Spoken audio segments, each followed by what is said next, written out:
Dans cette vidéo, nous poursuivons notre chapitre complément sur la dérivation. Pour l'instant, vous n'avez rien à noter. On nous présente ici deux fonctions qui sont manifestement croissantes, mais on va les considérer comme différentes puisqu'on observe que les croissances ne sont pas les mêmes. On a envie de dire que pour la fonction de gauche, la croissance s'accélère, la fonction monte de plus en plus vite, et pour la fonction de droite, elle est bien croissante également, mais sa croissance semble de plus en plus lente. On va donc qualifier différemment ces fonctions. La fonction de gauche sera qualifiée de convexe et la fonction de droite sera qualifiée de concave. Alors, on va faire d'autres observations avant de commencer à noter des choses dans le cours. Alors, ce qu'on peut faire comme observation, c'est que si on prend deux points sur la courbe, on prend deux points et on trace un trait entre ces deux points, ça s'appelle une corde. Quand on relie deux points de la courbe par un segment, ce segment s'appelle une corde. Donc pour la fonction convexe, la fonction de gauche, la corde est positionnée différemment que si on fait la même chose sur la fonction de droite. À gauche, la fonction est en dessous de la corde. À droite, pour la fonction concave, la fonction est au-dessus de la corde. Ça va être notre définition pour ce que ça peut être une fonction convexe, ce que ça peut être une fonction concave. Alors, on vous présente ici, vous pouvez commencer à noter, donc ce paragraphe 2 de notre cours, où on va définir ce que c'est que la convexité. Donc, à gauche, une fonction convexe. Une fonction est convexe quand la courbe est située en dessous de ses cordes. Et à droite, une fonction est concave quand la courbe est située au-dessus de ses cordes. Alors, c'est la définition de la convexité, mais une définition qui va nous intéresser, on va dire, plutôt en fin de chapitre. Une fois qu'on sait que la fonction est convexe ou concave, on va pouvoir comparer la fonction à ses cordes et dire si la fonction est au-dessus ou en dessous de ses cordes. Ça nous permet de démontrer ce qu'on appelle des inégalités de convexité. On y reviendra plus tard. En attendant, nous, on s'intéresse plutôt qu'aux cordes, on s'intéresse plutôt aux tangentes. On va essayer d'observer où se trouvent les tangentes par rapport à la courbe. Alors si on les dessine, on a l'impression quand même que les tangentes se trouvent à l'extérieur de la courbe,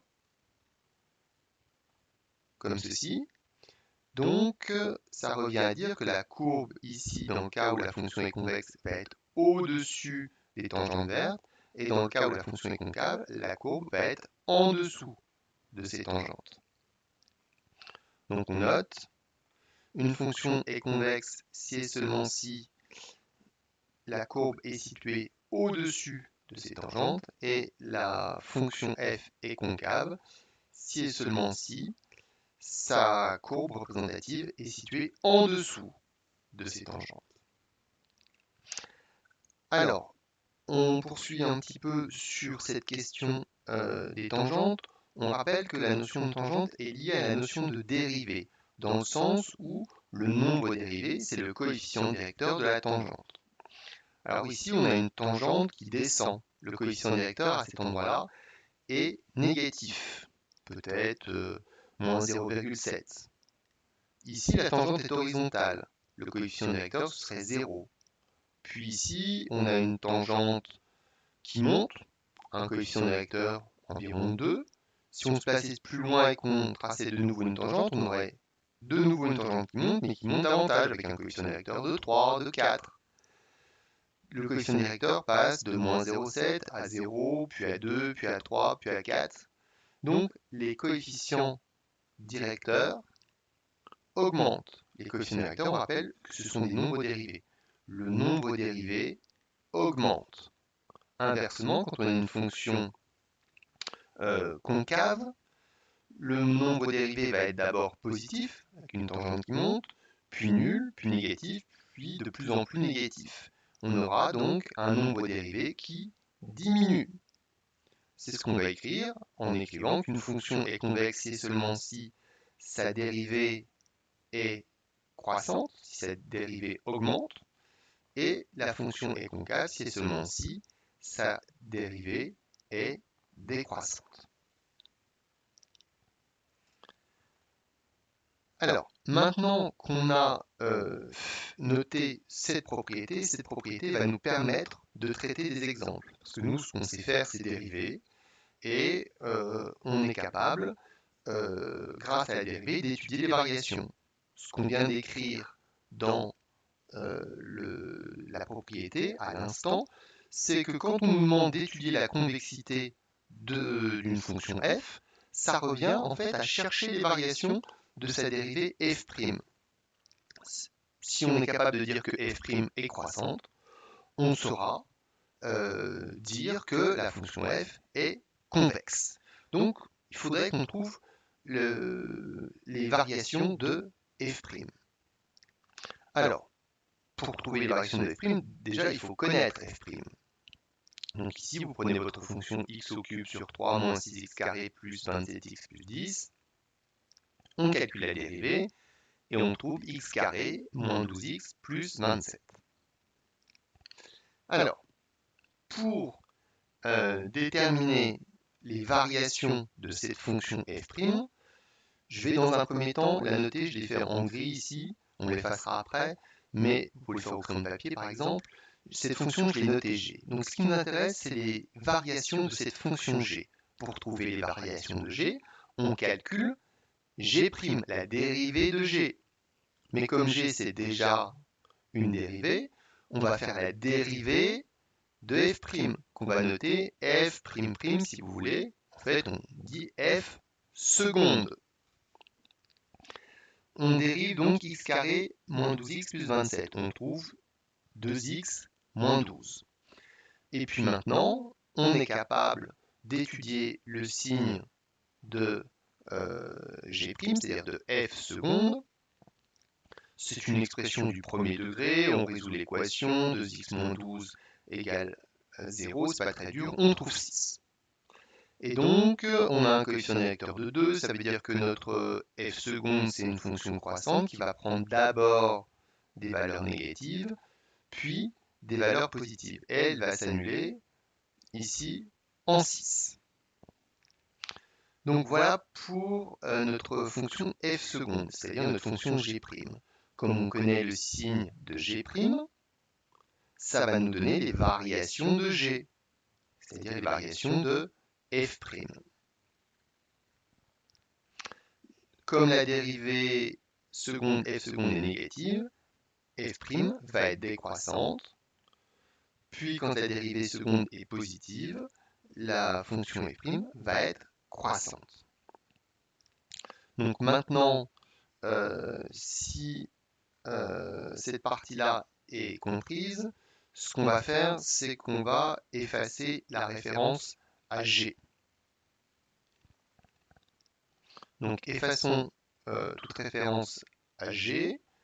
Quand on aura besoin de trouver les variations de f', on saura qu'on peut faire appel au signe de f seconde. On n'a pas besoin pour ça de repasser par la fonction g. Donc j'efface la référence à g. Maintenant, revenons à ce qui nous occupe, qui est de trouver la convexité de la fonction.